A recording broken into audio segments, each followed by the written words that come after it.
Notre correspondant à Washington y faisait allusion il y a un instant. Une réunion d'urgence du Conseil de sécurité de l'ONU a été convoquée pour ce soir à la demande du gouvernement américain, soucieux d'expliquer sa position de légitime défense, notamment aux dirigeants du Proche-Orient. La Ligue arabe a en effet vivement déploré ce coup militaire décidé sans l'aval de l'ONU. Condamnation ferme également de l'Iran et désapprobation indirecte de l'Égypte. Moscou, au contraire, estime justifier ce raid, aucune réserve pour Londres, qui parle d'une attaque entièrement justifiée. À noter le soutien prudent de Paris à cette opération américaine.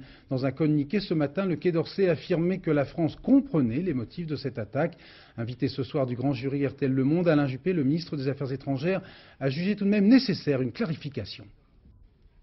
Nous avons été informés par les États-Unis de l'initiative qu'ils ont prise hier soir sous leur seule responsabilité, comme ils l'ont bien dit.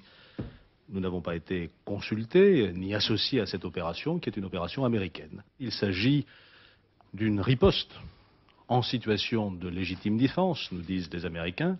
Tuer un ancien chef d'État, c'est quelque chose qui mérite réaction, et réaction forte. C'est dans ce contexte que nous avons fait part de notre compréhension. Pour ce qui nous concerne, nous appliquons les résolutions du Conseil de sécurité prises au lendemain de l'agression de l'Irak contre le Koweït.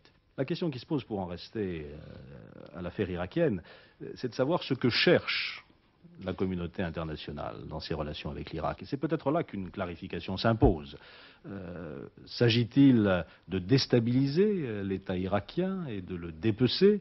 S'agit-il d'infléchir sa politique pour qu'elle respecte les résolutions de la communauté internationale? La France s'est fixé le deuxième objectif de la manière la plus claire, parce qu'elle estime que dans cette région un peu compliquée du monde, l'existence d'un État irakien est un élément de la stabilité géopolitique de la zone.